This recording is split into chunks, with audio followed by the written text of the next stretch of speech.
Bon, par quel bout je vais prendre ce machin-là, moi? Je crois que c'est déjà le texte que j'ai le plus réécrit de toute l'histoire de la chaîne.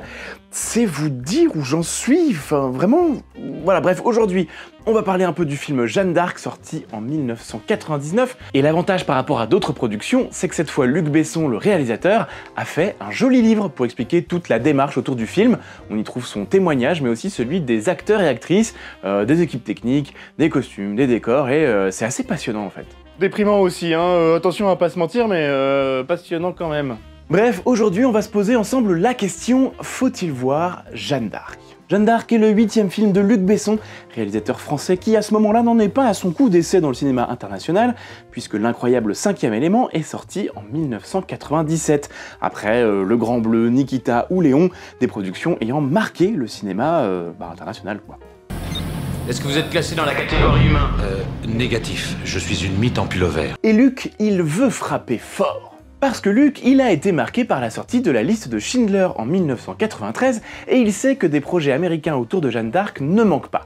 Mais pour lui, il faut que les Européens s'emparent de leur propre histoire pour leur donner une dimension internationale, des productions ambitieuses au niveau d'Hollywood. Bon, là-dessus, je peux pas vraiment lui donner tort, même 15 ans après. Donc Luc, il a envie de faire sa Jeanne d'Arc, celle qui fera date. Mais tant pis si pour ça, il est obligé de piquer les idées et les recherches d'un projet précédent sur lequel il était producteur. Il devra d'ailleurs payer une somme autour des 3 millions de dollars à Catherine Bigelow, précédente porteuse du projet, pour éviter le procès. Alors Catherine Bigelow, c'est la réalisatrice derrière Point Break, K-19, Des mineurs ou Zero Dark Thirty, autant vous dire qu'elle pèse un petit peu.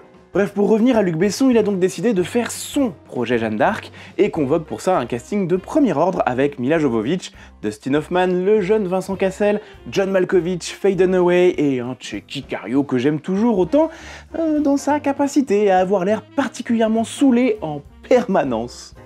Mais qu'est-ce qu'elle fout, bordel de Dieu? J'en sais rien! Ce qu'elle est en train de faire, on se le demande! Comment tu veux qu'on se mette d'accord sur quoi que ce soit si elle nous a même pas consulté? On l'a pas consulté non plus, nous, hier. Ah, commence pas, Alençon, hier tu étais d'accord pour attaquer toi aussi. Oui, mais ça veut rien dire. Pourquoi ça? Parce que je suis toujours d'accord pour attaquer.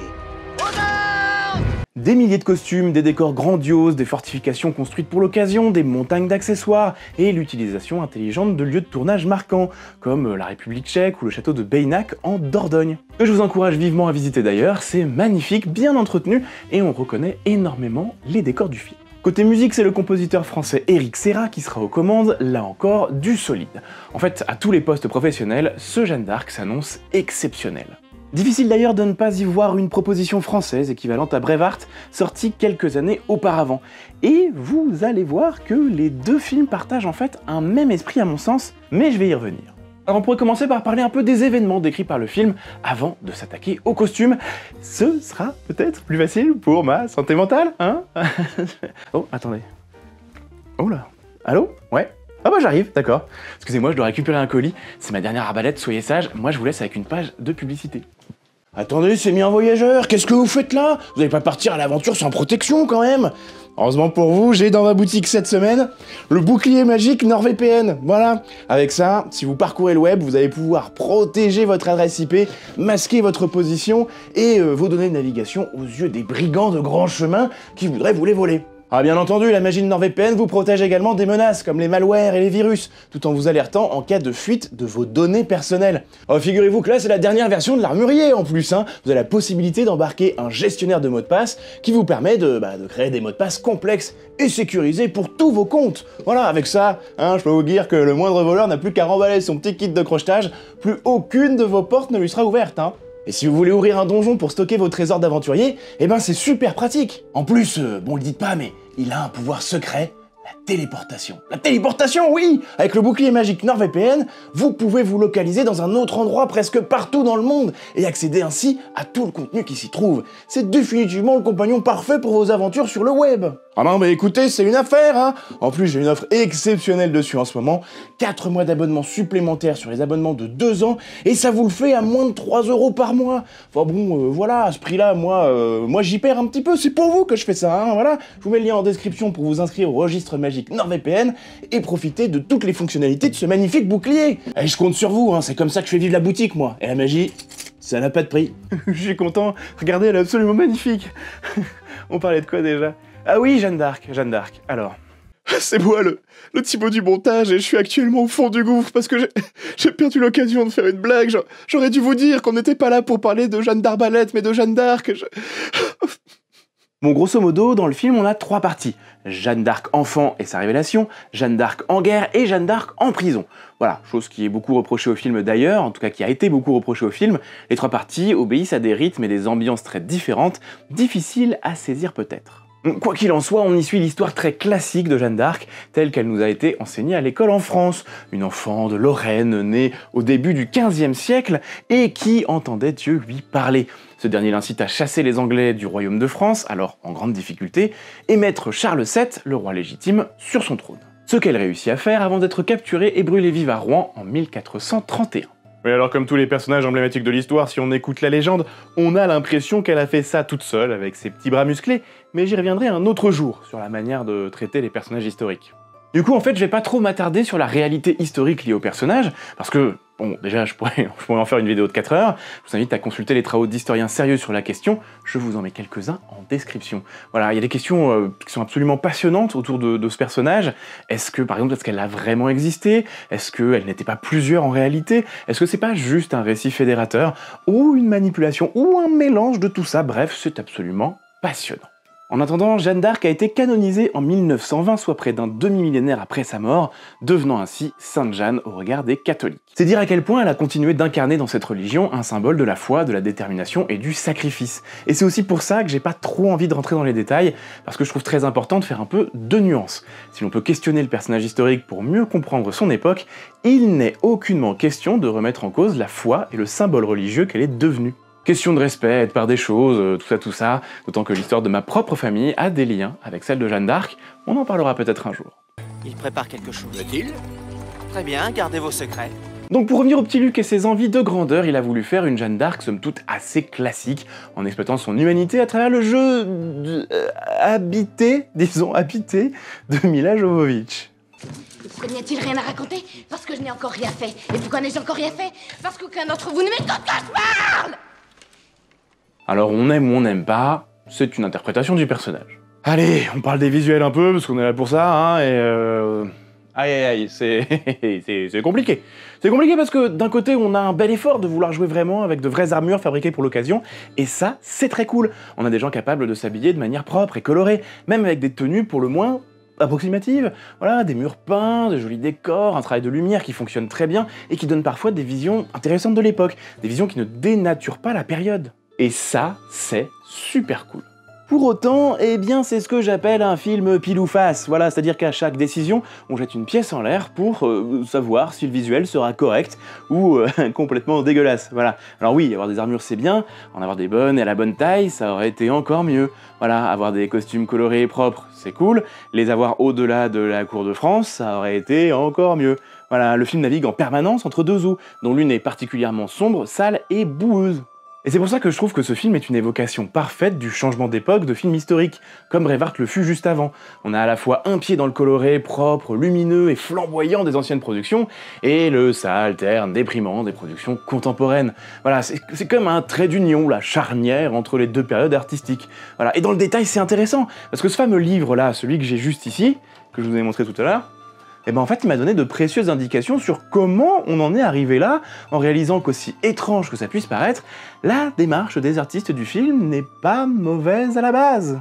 Et vous vous en doutez, c'est profondément frustrant pour quelqu'un comme moi. De lire Tchéky Karyo par exemple expliquer un truc que je dis souvent et que je revendique très régulièrement, selon lui l'armure à elle seule arrivait à lui insuffler 50% de son personnage, 50%, mais il regrette que elle ait été dure à porter. Voilà, j'aurais envie de lui répondre que si elle avait été faite aux bonnes mensurations et aux bonnes proportions, ça aurait été tellement plus facile pour lui, ou pour Vincent Cassel d'ailleurs, qui a visiblement été très marqué par l'expérience. Dieu! Mais oui, bien sûr, nous l'avions oublié. Alors je vais pas vous faire le détail des armures, il y aurait énormément de choses à en dire, mais Ben, en fait, ça part d'une bonne idée. Caractériser les personnages en jouant sur le style de leurs armures. Celle de Gilles de Rais est noire et élégante. Celle de Lahir est imposante et dangereuse. Celle de Dunois a du vécu, etc., etc. C'est une bonne idée d'adaptation de cinéma, utiliser des codes visuels, les appliquer à l'histoire et vice-versa, voilà. Seulement mettre des pics énormes sur des épaulières d'armure pour rendre Lahir plus imposant, c'est complètement absurde. Déjà parce que ça fait un petit côté fantasy qui fait sortir très vite du récit historique, mais en plus parce que soit ça alourdit l'ensemble et c'est importable, soit la technique de fabrication fragilise l'armure elle-même. Voilà, pour vous dire, le seul exemple approchant qu'on a, c'est une armure suisse, et on sait qu'elle est trop fragile pour être utilisée en situation de combat. C'est un des modèles rarissimes d'armure spécifiquement conçus pour de la parade, parce qu'en fait, les armures qui ne pouvaient pas servir, on en a extrêmement peu d'exemples, et c'est encore un truc dont il faut que je reparle, je ne m'en sors plus avec tous ces sujets en attente, là vraiment c'est une catastrophe. Je devrais faire un jingle ou un panneau ou je ne sais quoi, enfin dites-moi dans les commentaires si vous avez des idées pour ça, et puis n'oubliez pas de vous abonner à la chaîne, hein, voilà, on va en reparler de plein de trucs, hein, voilà. Tant qu'on y a parlé d'armure, ils ont fait le choix d'ailleurs d'en mettre une classique à Jeanne d'Arc. En fait ce qui est intéressant c'est qu'historiquement on a pas mal de représentations de femmes en armure à cette époque, c'est-à-dire la fin du Moyen-Âge. C'est souvent un mélange entre vêtements d'hommes et de femmes. Je vous mets quelques images là pour que vous vous fassiez votre idée. Alors, parfois, ça représente des personnages antiques, mythiques. Parfois, ce sont des femmes chevaliers. Oui, des femmes chevaliers, ça a existé, je vous mets une référence en description. Et ça aussi, il faudra qu'on en reparle, je m'épuise tout seul avec ce truc. En fait, toutes les armures du film sont trop grossières ou mal adaptées à leur porteur, et c'est comme pour n'importe quoi qu'on porte aujourd'hui, si vous avez des mauvaises chaussures qui font 2 ou 3 fois votre taille de plus que vos pieds, voilà, bah ce sera un enfer à porter, voilà. Est-ce que ça veut dire pour autant qu'il ne faut jamais porter de vraies chaussures parce que c'est nul? Eh ben non, et pour les armures, c'est exactement pareil. Bougez pas, je vais me la noter cette métaphore, j'en cherchais une comme ça depuis longtemps. Et c'est pareil pour les armes, en fait, il y a des choses assez bonnes et des trucs piochés dans du normand ou du viking des siècles avant. Enfin, c'est-à-dire que Jeanne d'Arc est plus proche de nous que certaines armes du film ne l'étaient de Jeanne d'Arc. Voilà, pour vous dire le niveau d'anachronisme. Ouais, ça veut dire que si je décidais de faire intervenir Jeanne d'Arc dans cette vidéo juste ici, ce serait moins anachronique que le grand écart des armes du film. Oui, messieurs, dames. J'ai grand pitié de vous. Oh, et puis alors c'est le festival des casques trop petits, des armures dégueulasses avec des gros clous dessus. Encore une invention du 19e siècle, ça. Et puis globalement des bouts de cuir et de vêtements déchirés, de machins, Le film passe complètement à côté de la plaque de la notion de soldat à cette époque. D'ailleurs c'est rigolo parce que certains personnages ont les dents pourries façon Jacouille la fripouille, et pour d'autres elles sont impeccables. Voilà. Vraiment le film ne sait pas dans quelle direction aller par moment, c'est très perturbant. En fait, c'est difficile de vous dire plus que ça. Il y a une bonne démarche, mais complètement ruinée dans sa réalisation. Et je parle pas des compétences de Luc Besson lui-même. En fait, le film, il est assez chouette à regarder, mais tout est dégueulasse. Voilà. C'est pas gênant quand c'est par moment ou sur un point précis, et le tournage a été marqué par des conditions difficiles, avec, justement, pendant les batailles, pendant une certaine bataille en l'occurrence, beaucoup de boue. Mais si dès le départ, les costumes sont pourris, un peu plus ou un peu moins de boue, ça y changera pas grand-chose en réalité. Pour autant, en feuilletant ce fameux livre, eh bien la démarche de costume de la chef costumière, Catherine Leterrier, elle est tout à fait correcte. Son approche des matières, des silhouettes, des couleurs, c'est vraiment pas absurde, c'est même plutôt intelligent en fait. En lisant ce livre sur l'histoire du film Jeanne d'Arc, j'ai été absolument fasciné par quelque chose qui revient en permanence et qui je pense est commune à énormément de films historiques. Si la démarche de base est bonne, et parfois aussi honnête, voilà, elle passe tellement loin de la compréhension de ce dont elle parle, qu'elle en devient gâchée, complètement gâchée. Honnêtement, j'ai été ému par les propos des artistes ayant participé au film, parce qu'ils se sont posés de vraies questions, ont consulté des sources historiques, ont tenté de faire le meilleur travail possible, mais on ne leur a pas donné les moyens d'avoir le recul sur ce qu'ils voyaient. C'est un peu comme si, je sais pas moi, vous demandiez à quelqu'un de creuser une tranchée sans savoir à quoi ça servait, et uniquement en utilisant ses mains. Voilà, l'idée de base sera bonne, mais probablement pas le résultat final. Au mieux, vous aurez un trou. Non, moi je crois qu'il faut que vous arrêtiez d'essayer de dire des trucs. C'était perturbant de lire ce livre qui explique à quel point les gens ont cherché le réalisme, ont voulu rendre hommage au personnage de Jeanne d'Arc, à l'époque, à l'histoire, et de réussir pourtant à passer tellement à côté par moments. Voilà, et peut-être que c'est un calcul d'en parler comme ça, mais j'ai envie de croire que les gens sont bons. Ça m'arrive. Et alors attention, quand je dis passer à côté, je parle absolument pas des choix artistiques du film. Celui de faire de Jeanne une personnalité réellement habitée et imprévisible, par exemple, ou surpersonnifier ses capitaines avec des armures très tranchées en termes de style, même le choix de couleurs finalement pour catégoriser telle ou telle faction. Bon, l'habituelle répartition avec les Français en bleu et les Anglais en rouge, comme si c'était un match de foot, ça représente pas vraiment la réalité de l'époque, mais à titre personnel, je pense que pour la compréhension de ce que regarde le spectateur, ça peut faire partie des choses faciles à adapter et qui ne sont pas vraiment honteuses pour l'histoire. Non, là je vous parle vraiment du rendu général de personnages qui ont l'air de pouilleux les 3/4 du temps, avec du matériel non entretenu et qui ne correspondent pas du tout à une quelconque réalité. Voilà, d'un autre côté, et je reviens dessus, les murs peints, les sculptures, les teintures, des vêtements qui savent se faire éclatants et très recherchés, bah c'est admirable. Le film passe d'une scène à l'autre en étant parfois loin d'être honteux, et parfois complètement au fond du seau, et c'est perturbant. Voilà, je le disais, on a beaucoup reproché à Luc Besson son découpage rythmique difficile sur Jeanne d'Arc, et à bien y réfléchir, son rapport à l'histoire avec un grand H, ça me fait un peu le même effet, quelque chose d'artistiquement intéressant, mais de globalement complètement irrégulier. Cela dit, je me rends compte au montage que j'ai oublié un petit peu de vous montrer qu'est-ce que ça pouvait donner des vraies armures, des vrais costumes et des vrais soldats de l'époque.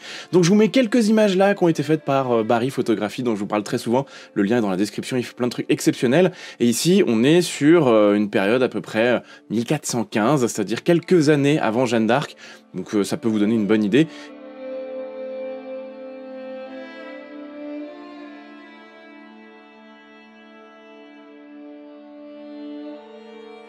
Là, on est sur de la vraie histoire, et je trouve que ça aurait eu quand même une autre gueule avec ce genre de costume. Alors, faut-il voir Jeanne d'Arc de Luc Besson? Comme toujours, ce n'est pas à moi de vous dire quoi faire ou non, mais ça pourrait quand même valoir le coup. Voilà, Jeanne d'Arc, c'est le symbole français du tournant d'une époque, entre les films historiques à l'ancienne, colorés et flamboyants, et notre style contemporain, plutôt terne et déprimant. Et ça, c'est exactement l'enjeu des films des années 90 au fond, le passage d'une époque du cinéma historique à une autre, presque d'un âge d'or à un autre. Je pense que le travail d'un film à grand spectacle de ce type, c'est quelque chose de fondamentalement prenant. Une somme d'efforts colossaux de centaines, de milliers de personnes, et il suffirait d'un rien pour parvenir à rendre ça, tout ça plus vertueux, plus positif, lier l'utile à l'agréable en ne trahissant ni la période, et ni la vision artistique ou le divertissement. Et ne me faites pas dire ce que je n'ai pas dit, je vous vois venir en commentaire ceux qui ne me connaissent pas. Non, ça ne rendrait pas les choses plus chiantes, pas du tout.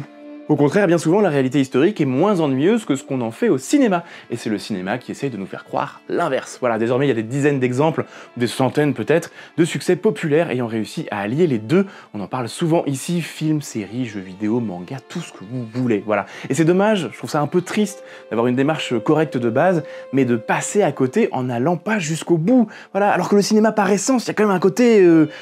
je sais pas, de la dévotion vis-à-vis du sujet, une envie de déplacer les montagnes pour faire de son mieux, peut-être un petit peu trop loin, mais... Dans tous les cas, moi je vais continuer à me battre pour ça. Voilà, peut-être parce que ce sont mes propres voix que j'entends, face à une situation qui semble perdue d'avance, vu la somme des idioties historiques que l'on voit partout, mais bon, au-delà de Jeanne d'Arc, c'est un peu ça aussi l'esprit français, réussir à y croire quand personne n'y croit, et se battre jusqu'au bout pour ça. Allez, je vous laisse là pour aujourd'hui, j'ai pas voulu faire une réserve complète sur le film parce que je pense honnêtement qu'il n'y avait pas assez de choses pour ça, mais ça méritait au moins un faut-il voir. En plus, la prochaine réserve qui est au montage là, normalement c'est Braveheart, et là vous verrez qu'on va en reparler beaucoup de cette histoire de transition de style dans les années 90. En attendant, vous connaissez la chanson, c'est important pour la chaîne de liker, commenter et partager la vidéo pour pouvoir faire toujours plus de nouveaux sujets et de nouveaux projets. N'hésitez pas à mettre vos idées en commentaire également, mais d'ici là n'oubliez pas que l'histoire est vivante.